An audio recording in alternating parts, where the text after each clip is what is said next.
कोल base reaction, ठीक है। इसी तरह की बिल्कुल रिएक्शन है, बस फर्क क्या है इसमें बच्चों, हमने फिनॉल तो लेना ही लेना है इसके अंदर, और फिनॉल के साथ रिएक्शन करा देनी है कार्बन डाइऑक्साइड की, और यहाँ पे भी क्या ले लेना है हमको, बेस ले लेना है। कोई भी बेस ले लें, NaOH के जनरली KOH यूज करते हैं। इसका पर्पस क्या है, इसका पर्पस है कि इसके साथ रिएक्ट करके क्या चीज बना दे, ये फिनॉक्साइड आयन बना दे। बात समझ में आई नहीं? और फिनॉक्साइड आयन बनने का फायदा क्या है कि उसके ऊपर कैसा चार्ज डेवलप हो जाएगा आपका, डबल बॉन्ड O, ये नेगेटिव, ये डबल, ये डबल। बात समझे नहीं? अब आपको बताएं क्या है इसके अंदर, हम क्या यूज कर रहे हैं, कार्बन डाइऑक्साइड। कार्बन डाइऑक्साइड क्या होता है बच्चों, वैसे तो लीनियर स्ट्रक्चर होता है आपका, इस तरह पोलरिटी डेवलप कराओ, ये नेगेटिव, ये पॉजिटिव। नेगेटिव ये किस पे अटैक करेगा, कार्बन के ऊपर।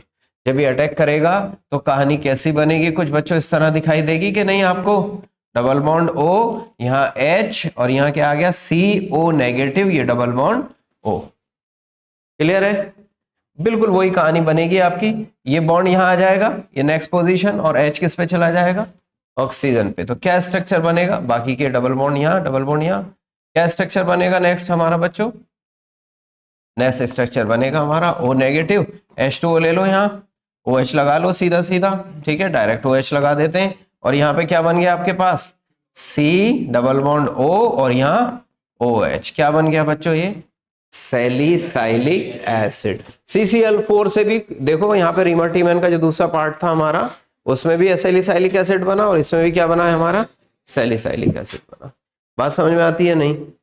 नोट कर लो इसको। वो बना सकते हैं हम एस्पिरिन सैलिसाइलिक एसिड से ही, OH। और देखो अच्छा एक बात बताना बच्चों, कॉमन सेंस की बात ये मैं आपसे पूछ रहा हूं, अगर मैं इसकी रिएक्शन करा दूं CH3CO होल ट्वाइस O, कौन सा कंपाउंड है ये, एसिटिक एनहाइड्राइड। अगर इसकी रिएक्शन एसिटिक एनहाइड्राइड से करा दे तो ये किससे रिएक्ट करेगा, एसिड से रिएक्ट करेगा या एल्कोहल से रिएक्ट करेगा, एल्कोहल से रिएक्ट करेगा, यानी OH ग्रुप से। बेसिकली यहाँ फिनॉल है, OH ग्रुप से रिएक्ट करेगा, क्योंकि ये भी एसिड और ये भी एसिड डेरिवेटिव, तो एसिड एसिड तो एक दूसरे से रिएक्ट नहीं, तो किससे रिएक्ट करेगा। इसका मतलब अगर इसको मैं ओपन करके लिख लूं तो क्या कहानी बनेगी इसकी,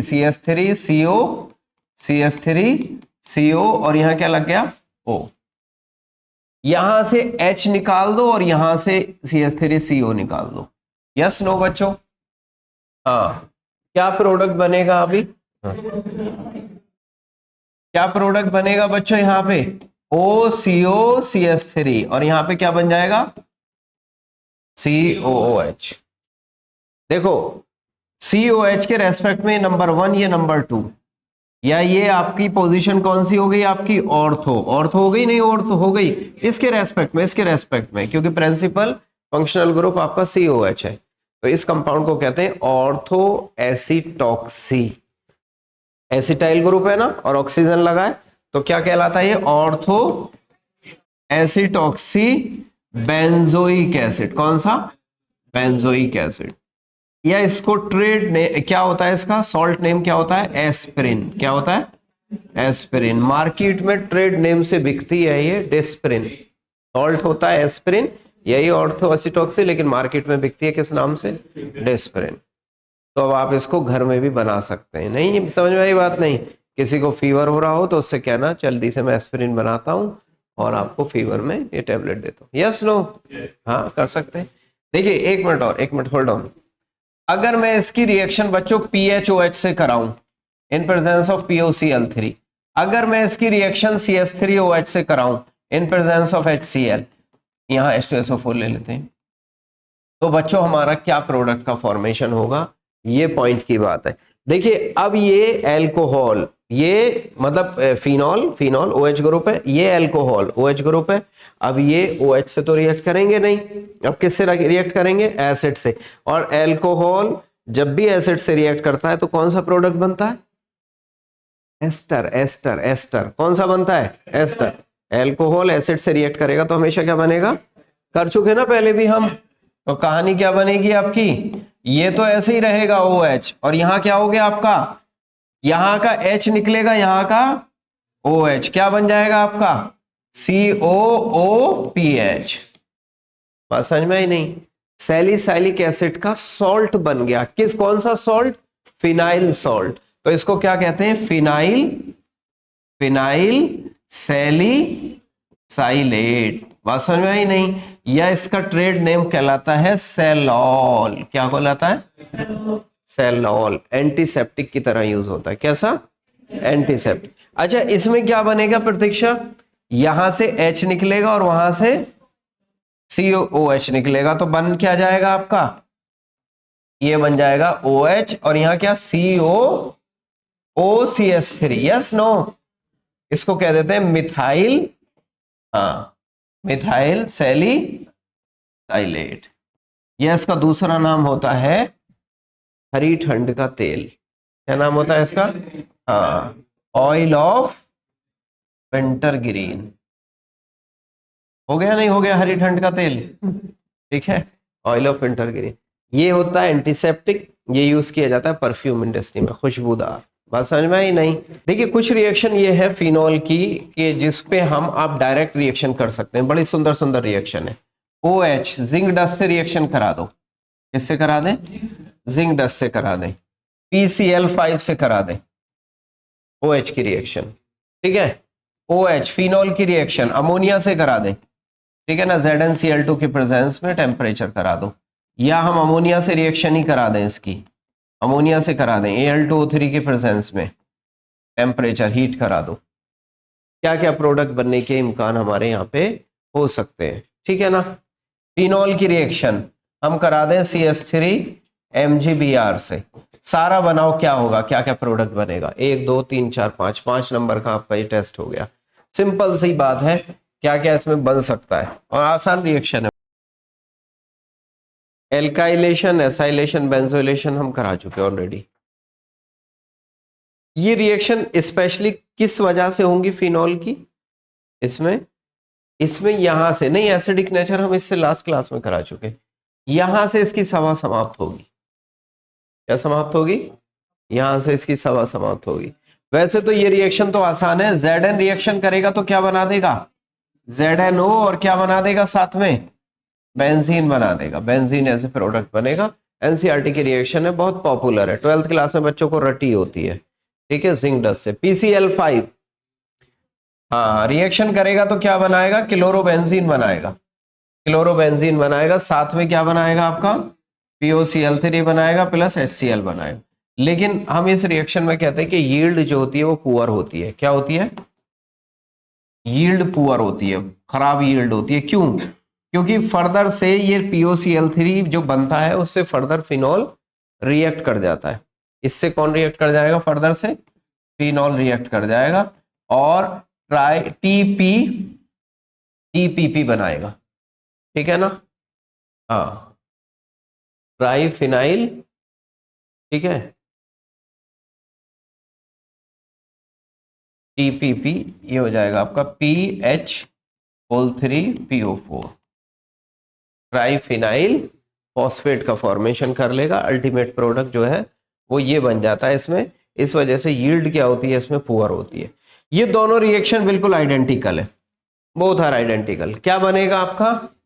दोनों केसेस में NH2 ग्रुप लग जाएगा, एनिलीन बनेगा। फिनॉल से एनिलीन बनाने का ये आपका डायरेक्ट मेथड हो जाएगा। अमोनिया से ZnCl2 या Al2O3 ले लें, ठीक है।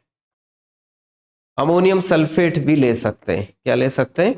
अमोनियम सल्फेट भी ले सकते हैं। तो आपके पास इससे भी रिएक्शन हो जाएगी, तो इससे हमारा एनिलीन बन जाएगा। डायरेक्ट एनिलीन बनाने का मेथड, कन्वर्जन में रिएक्शन बड़ी काम आएगी। सबसे लास्ट वाला प्रोडक्ट क्या बनेगा? बड़ी इंपॉर्टेंट रिएक्शन।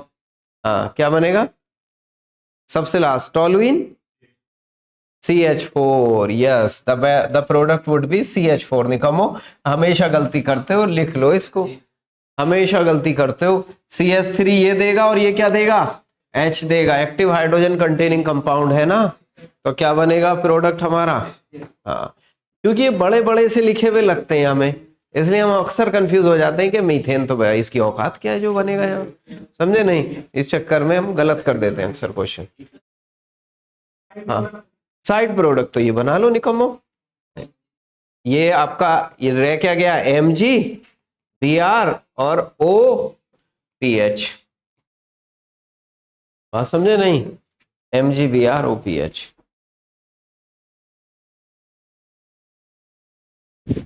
यानी आप Gr का जो भी एल्काइल ग्रुप लोगे वही क्या बनेगा आपका, एल्केन बनेगा, ठीक है ना।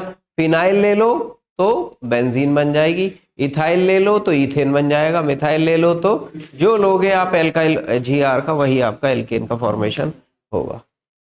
बन जाएगी बात बच्चों, नहीं, ठीक है। नेक्स्ट आगे बढ़ जाते हैं हम। ये कुछ रिएक्शंस हमारी किसकी हो गई बच्चों, फिनॉल की, सुंदर रिएक्शन हमारी बनेगी।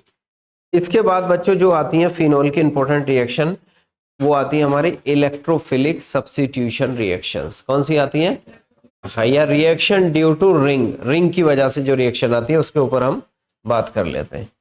हो गया।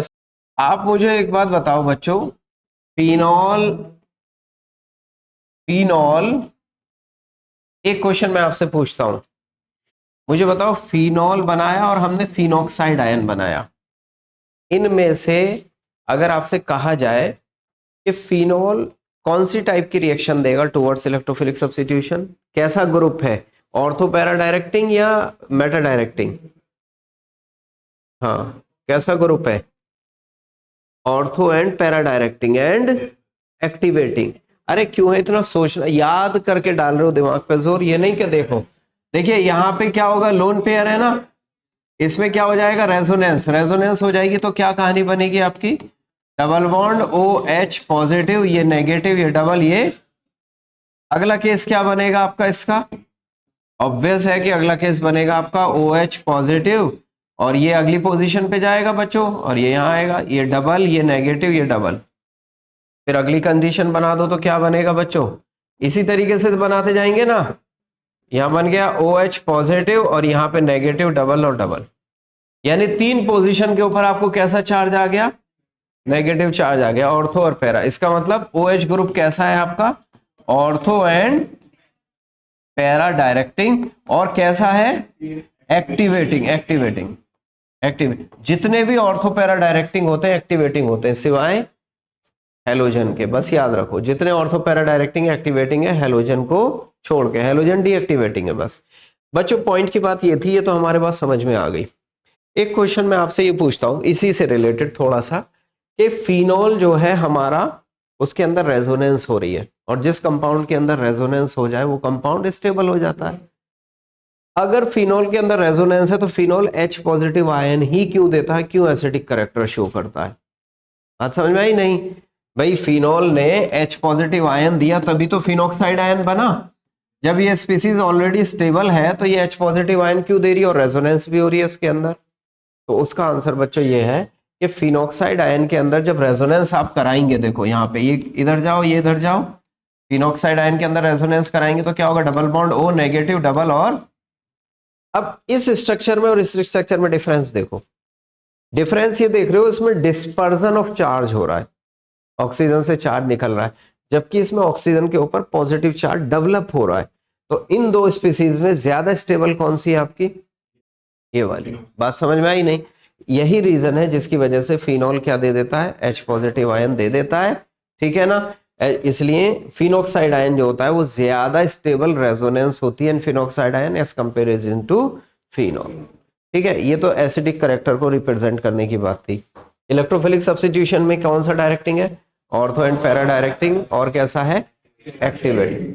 अब इसकी कुछ रिएक्शंस है जो बड़ी इंपॉर्टेंट है, जो एज यूजुअल होती हैं हर जगह, लेकिन यहाँ क्या क्या डिफरेंस आएगा उसमें वो देख लेते हैं। कितनी तरह की कितनी रिएक्शन होती है वो हमारी, 4। एक कौन सी होती है, हेलोजिनेशन, पहली रिएक्शन यही है ना, हेलोजिनेशन, कराते हैं हेलोजिनेशन, यस नो, किससे कराते हैं, हेलोजन से कराते हैं, X2 से कराते हैं। यहां पे क्या होगा ना बच्चों, यहां पे हेलोजन के साथ तो रिएक्शन कराएंगे, लेकिन 2 तरह के सॉल्वेंट पे अलग अलग प्रोडक्ट बनेगा, एक कह देंगे हम पोलर सॉल्वेंट और एक कह देंगे हम नॉन पोलर सॉल्वेंट, बात समझ में आई नहीं, पोलर सॉल्वेंट और नॉन पोलर, एक तो पोलर प्रोटिक, पोलर एप्रोटिक, वो बात अलग है, यहाँ क्या है, पोलर सॉल्वेंट और नॉन पोलर, NPS, ठीक है ना, नेशनल पेंशन स्कीम। क्या होगा आपका नॉन पोलर सॉल्वेंट, याद रखो नेशनल पेंशन स्कीम, जब आदमी मर जाता है, बुढ़ा हो जाता है बिल्कुल, तब आके गवर्नमेंट क्या करती है, उसको पैसा देती है। तो ये भी कैसा है, कमजोर है, NPS non polar. For example CS2, CCl4 कैसे सॉल्वेंट है यहाँ आपके, नॉन पोलर। डाइपोल मोमेंट 0 है ना इनका, डाइपोल मोमेंट सुभान बेटा इधर देखो ध्यान से पहले। पीएस क्या होगा, पीएस पोलर सॉल्वेंट में बहुत अच्छा सॉल्वेंट वाटर H2O। CHCl3 ले लो, या CH3Cl कैसा सॉल्वेंट हो गया आपके पास, पोलर सॉल्वेंट हो गया ना। इसके बाकी इसको छोड़ के बाकी पोलर में ही आएगा आपका। तो अगर आप इसमें रिएक्शन करा रहे हैं, देखो फिनॉल की, OH की, किससे करा रहे हैं बच्चों, हम करा रहे हैं किससे, हेलोजन से। मान लो क्लोरीन से, हेलोजन से करा दें, हेलोजन से करा दें, और क्या क्या ले लें हम यहाँ पे, CS2, क्या ले लें, CS2 ले लिया आपने, या कोई और CCl4 ले लिया, कोई और ले लिया। तो इस केस में जो प्रोडक्ट आपका बनेगा वो ऑर्थो और पैरा बनेगा। क्या बनेगा, ऑर्थो बनेगा और साथ में पैरा बनेगा, OH, और यहाँ क्या बनेगा हमारा X। नॉन पोलर सॉल्वेंट के प्रेजेंस में प्रोडक्ट ऑर्थो और पैरा बने। हाँ, अगर इसी में ये केस होता, आप कैसा सॉल्वेंट ले लेते, आप पोलर सॉल्वेंट ले लेते, पोलर, तो कहानी क्या बनती बच्चों आपकी, यहां पे ले लेते और यहां ले लेते क्या, X2, और किसकी प्रेजेंस में ले लेते, पानी की प्रेजेंस में, वाटर H2, या कोई और भी पोलर सॉल्वेंट जैसे मैंने लिखा। तो क्या बनेगा अब आपका, तीनों के तीनों X क्या लग जाएंगे, X और यहां X लग जाएगा इसके ऊपर, नहीं, यानी ऑर्थो और पैरा तीनों पोजीशन पे, क्योंकि एक्टिवेटिंग ग्रुप है तो एक्टिवेटिंग, और पोलर सॉल्वेंट में और एक्टिवेटिंग हो जाएगा आपका, ठीक है ना। O नेगेटिव बन गया, आप समझो एक तरीके से, तो क्या बन जाएगा आपका, एक बनेगा। यस नो, बात समझ में आती है, नहीं, लिख डालो। अगर Cl लगा दें तो व्हाइट प्रेसिपिटेट इसमें बन जाता है, कैसा प्रेसिपिटेट बन जाता है, व्हाइट प्रेसिपिटेट बन जाता है, कर डालो इसको। क्लियर है, बात जम गई, नहीं, बढ़ाएं बच्चों आगे बात। नेक्स्ट, ये पहला रिएक्शन कौन सी थी हमारी, हेलोजिनेशन। दूसरी कौन सी आएगी हमारी, नाइट्रेशन, जो कि अच्छी इंपॉर्टेंट हो गया ना सब लोग का बेटा। इधर नाइट्रेशन कौन सी रिएक्शन है हमारी, नाइट्रेशन। नाइट्रेशन में किससे कराते हैं रिएक्शन, हम कंसंट्रेटेड HNO3 लेते हैं और in presence of concentrated H2SO4। क्या काम होता है H2SO4 का, H2SO4 का काम होता है कि इसमें क्या डेवलप करा दे, इलेक्ट्रोफाइल को जनरेट कराने का काम करता है। HNO3 इसमें कैसा बिहेव करता है, क्वेश्चन पूछा जाएगा आपका। H2SO4 ऐसा होता है ना, देखो ऐसे करके H2SO4 होता है हमारा, और HNO3 कैसा होता है, ये HNO3 होता है। तो बच्चों क्या होगा इसके केस में, H2SO4 बिहेव करेगा एसिड की तरह, ये नेगेटिव ये पॉजिटिव, ये इस पे अटैक करेगा इस पे, और यहां से क्या चीज निकाल देगा, सिंपल लैंग्वेज में अगर हम कहें तो वाटर निकाल देगा। क्या निकाल दिया, H2O। क्या बन गया यहाँ पे, HSO4 negative plus NO2 positive. बात समझ में आती है, नहीं, ठीक, NO2 पॉजिटिव, पानी निकल गया ना, ये OH यहाँ से H, तो क्या बच गया हमारा NO2 पॉजिटिव, यस नो।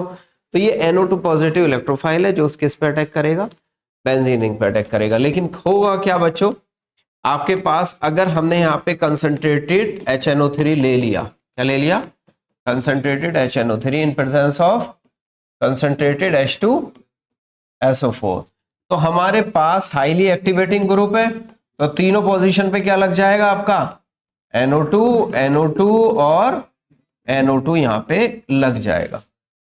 क्या कहते हैं इस कंपाउंड को हम, पिक्रिक एसिड। लेकिन प्रॉब्लम इसके साथ ये है कि यहां भी यील्ड पुअर होती है। यील्ड कैसी होती है बच्चों, पुअर। यील्ड का मतलब होता है प्राप्ति, कैसा प्रोडक्ट कितना प्राप्त हो रहा है, तो पुअर प्राप्त होता है। पुअर क्यों प्राप्त होता है, उसका रीजन क्या है, आपसे क्वेश्चन स्टेटमेंट वाइज पूछेगा। When concentrated HNO3 in presence of H2SO4 treated with phenol, the yield of picric acid would be poor. because क्यों, सेम केस वो वाला होगा क्लोरीन वाला। कंसंट्रेटेड HNO3 क्या है आपका, स्ट्रॉन्ग ऑक्सीडाइजिंग एजेंट है कि नहीं है, SOA क्या है, स्ट्रॉन्ग। तो ये भी फिनोलिक ग्रुप को क्या कर देगा, ऑक्सीडाइज कर देगा, rather to form the picric acid तो बनेगा, लेकिन कम अमाउंट में कम प्राप्ति होगी, कम यील्ड होगी उसकी। क्लियर है, बात समझ में आती है नहीं? अच्छा, अगर कम यील्ड होगी तो इस यील्ड को बढ़ाने का तरीका क्या है? यील्ड को बढ़ाने का तरीका यह है कि हम फिनोलिक ग्रुप को प्रोटेक्ट कर लें। क्या कर दें? फिनो। और प्रोटेक्ट कैसे करेंगे? पहले हम इसकी रिएक्शन कंसंट्रेटेड H2SO4 से कराएंगे। कंसंट्रेटेड H2SO4 जब रिएक्ट करेगा तो OH यहां क्या लग जाएगा? SO3H। इसी तरीके से क्या बन जाएगा हमारे पास? OH और SO3H। SO3H को यूज करने का पर्पस ये है कि एक तो H2SO4 ऑक्सीडाइजिंग एसिड नहीं है स्ट्रॉन्ग, दूसरा ये है कि SO3H बड़ा अच्छा लीविंग ग्रुप है, आप जिससे चाहोगे उसको निकाल के बाहर कर दोगे। अब आप इसको क्या करें, आप रिएक्शन करा दें कंसंट्रेटेड H2SO4, अब कंसंट्रेटेड HNO3। अब HNO3 इस पे असर फिनोलिक ग्रुप को ऑक्सीडाइज नहीं करेगा, इसको निकालने में ही लगा रहेगा कि भाई हटो, तुम हटो मैं आता हूं, तुम हटो मैं आता हूं। तो अल्टीमेटली प्रोडक्ट क्या बनेगा आपका? पिक्रिक एसिड ही बनेगा। बात समझ में आई नहीं? लेकिन अब यील्ड क्या होगी, बल्कि इसको अलग लिख लें तो ज्यादा अच्छा रहेगा। तो अब क्या बनेगा हमारा? पिक्रिक एसिड ही बनेगा, लेकिन यील्ड अच्छी होगी। कैसा होगा? हाँ, गुड यील्ड का बनेगा। आपसे पूछ सकता है कि कब गुड यील्ड बनेगा, कब पुअर यील्ड बनेगा। बात समझ में आई नहीं? H2SO4 का काम क्या है? To protect the oxidation of phenolic group from HNO3। ठीक है ना? तो लिख दो इसका काम क्या है? To protect OH group from oxidation. बच्चों ये छोटे छोटे क्वेश्चन आएंगे और स्टेटमेंट वाइज आ जाएगा, आप कंफ्यूज हो जाओगे, कंसेप्ट नहीं होगा तो कंफ्यूज हो जाओगे कि क्या कह रहा है निकम्मा, स्टेटमेंट ए सही है या बी सही है। ठीक है, तो ये कहानी आपको बनानी है। बताइए कि आसान सी रिएक्शन बोल रहा हूं आपको, आसान सी रिएक्शन बिल्कुल। OH की रिएक्शन हम HNO2 से करा दें। किससे करा दें? HNO2 से। ए प्रोडक्ट बने, फिर डाइल्यूट HNO3 से करा दें, क्या प्रोडक्ट बनेगा? बिल्कुल अलग सी रिएक्शन दी है मैंने आपको। हाँ, HNO2 से करा दें, फिर डाइल्यूट HNO3 से करा दें। यहीं से आइडिया चुरा सकते हो आप इसका। ठीक है, क्या बनेगा प्रोडक्ट आपका? देखिए HNO2 जो लगाता है आपका इलेक्ट्रोफाइल, वो इलेक्ट्रोफाइल होता है NO पॉजिटिव। कौन सा होता है बच्चों? NO positive, nitroso. ठीक है ना? नाइट्रोसोसेशन। बात समझ में आई नहीं? वो हो जाता है नाइट्रेशन। ये कौन सा इलेक्ट्रोफाइल है? नाइट्रोसो लगेगा, नाइट्रोसो। क्या लग जाएगा आपका फिनॉल के ऊपर? OH लग जाएगा, और यहां क्या लग जाएगा? NO। अब ये डाइल्यूट HNO3 ऑक्सीडाइजिंग तो है, लेकिन उतना नहीं है जितना कंसंट्रेटेड HNO3। तो OH को तो ऑक्सीडाइज नहीं करेगा, किसको ऑक्सीडाइज कर देगा ये आपका? OH। और किसको ऑक्सीडाइज कर देगा? ये बना देगा इसको NO। समझ में आई नहीं? इस तरह का ऑर्थो प्रोडक्ट भी बना सकता है और पैरा प्रोडक्ट का फॉर्मेशन भी कर सकता है। बात समझ में आती है? तो ये थोड़ा सा क्वेश्चन मैंने आपको अलग तरीके की रिएक्शन दी जो आपका बन सकता है, कर डालो। ठीक है ना? नाइट्रोसोनियम इलेक्ट्रोफाइल कहते हैं इसको, नाइट्रोसोनियम। हाँ, नहीं इलेक्ट्रोफाइल वो तो प्रोसेस का नाम दिया हमने। बहुत सुंदर क्वेश्चन आएगा। ये दोनों आपके एक्टिवेटिंग ग्रुप हैं। दोनों क्या हैं? एक्टिवेटिंग ग्रुप हैं। तो आपको याद रखना है इनमें से ज्यादा एक्टिवेटिंग कौन है? OH है ना? अब जो ओरिएंटेशन होगा वो OH के अकॉर्डिंग होगा। बात समझ में आई नहीं? अब यहां देखो, OH के अकॉर्डिंग ऑर्थो पे आ सकता है, CH3 के अकॉर्डिंग भी ऑर्थो पे आ सकता है, दोनों कोई बुरी बात नहीं है। लेकिन ये आना इसलिए डिफिकल्ट है क्योंकि यहाँ पे स्टेरिक इनहिबिशन हो जाएगा।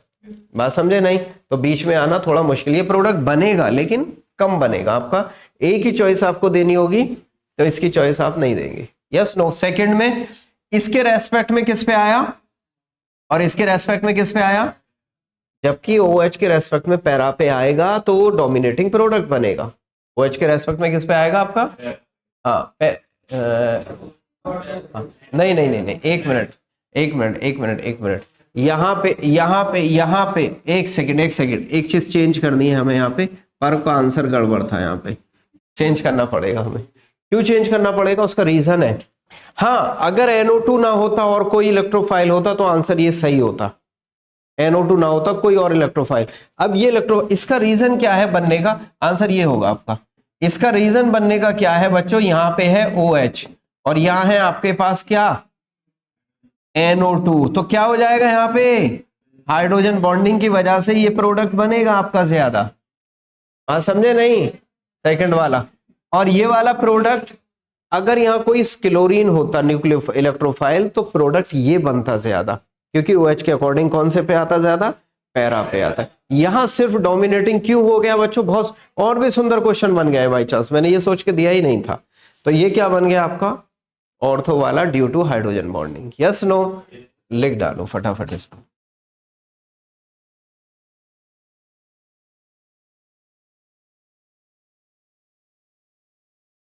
दो जब ग्रुप लगे हो बेंजीन रिंग पे और दोनों ऑर्थो पैरा डायरेक्टिंग हो, दोनों मेटा डायरेक्टिंग हो, एक ऑर्था हो एक मेटा हो, मैंने अगली जो शॉर्ट बनाया वो इसी के ऊपर बनाया, ठीक है ना। शाम को डालेंगे हम 6 बजे, तब आप देखिए उसको। हाँ, और शॉर्ट में कोई ज्यादा एडिटिंग नहीं होती।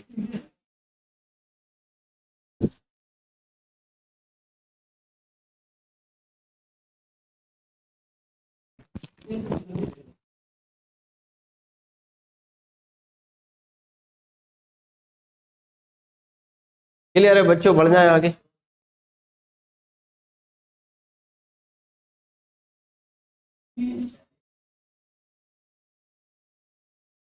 बस सुभान, बस बस बस आ जाओ, बात नहीं।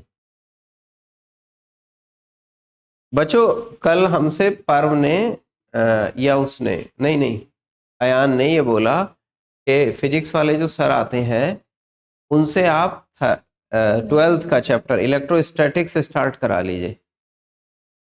क्यों, आपकी क्या राय है, ये राय आप लोगों की है क्या? हाँ, वेव ऑप्टिक्स का चलेगा, रे ऑप्टिक्स खत्म हो गया। हाँ, नहीं इन लोगों ने कहा कि बच्चे ना आने का रीजन ये है कि 12th क्लास का वो पहले चाह रहे हैं, टेस्ट भी उसका ही आएगा पहले, तो इलेक्ट्रोस्टैटिक्स का आएगा, जिसका टेस्ट आएगा वो हम क्या करा लें। अच्छा इसमें क्या चल रहा है, हाँ करंट इलेक्ट्रिसिटी, हाँ फोर्थ चैप्टर चल रहा है इसमें।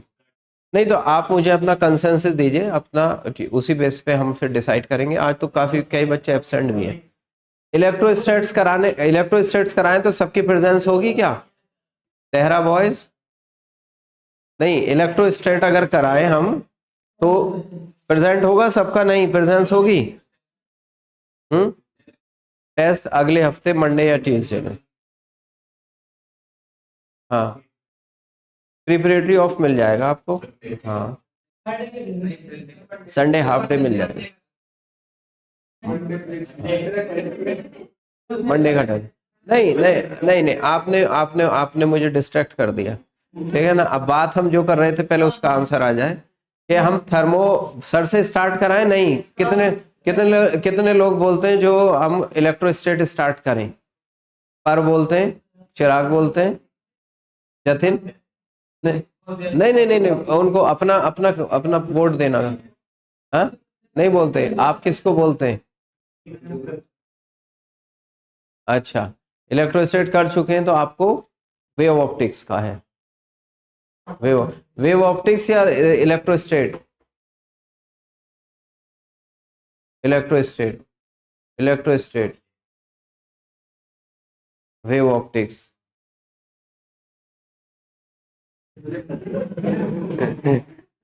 हाँ हाँ बताओ कोई, अपने ये द बॉय जश, हाँ इलेक्ट्रोस्टेट, कुछ करो हेलो। हाँ चलिए, हाँ मतलब वो उतना, ये अपने देहरा बॉयज, हाँ हाँ चलिए खैर, हाँ मतलब कोई सही कंक्लूजन नहीं आया। देखिए सल्फोनेशन में क्या होगा बच्चों, हाँ कंसंट्रेटेड H2SO4 से करेंगे सल्फोनेशन। सल्फोनेशन अभी आसान आसान रिएक्शन है बस इसकी, H2SO4, दो प्रोडक्ट बनेंगे जो ऑलरेडी हम बना चुके। एक बनेगा क्या आपका OH SO3H और एक बनेगा क्या आपका OHSO3H, OHSO3H। बात समझ में आई नहीं?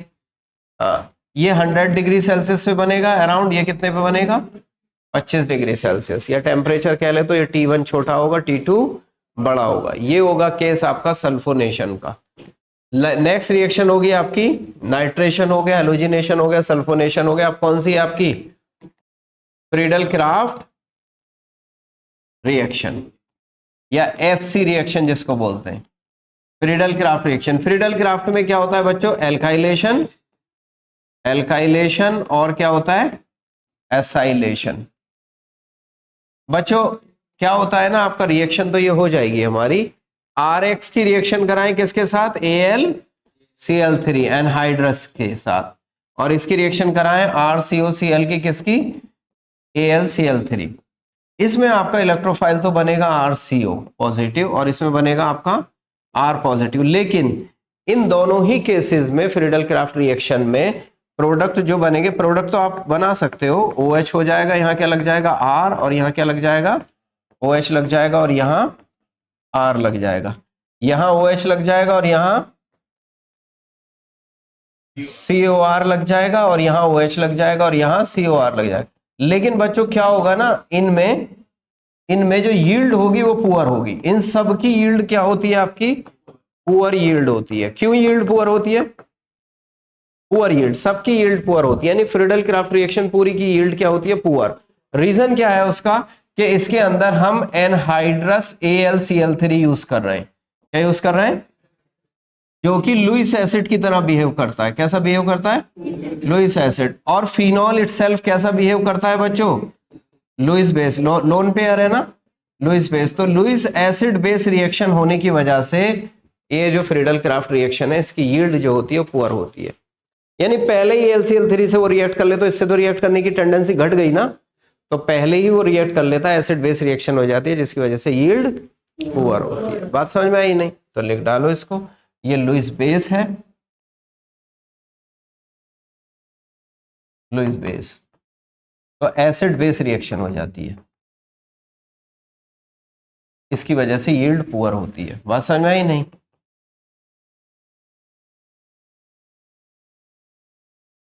कर डालो। ये है आपका इसका फ्रीडल क्राफ्ट रिएक्शन फिनॉल की।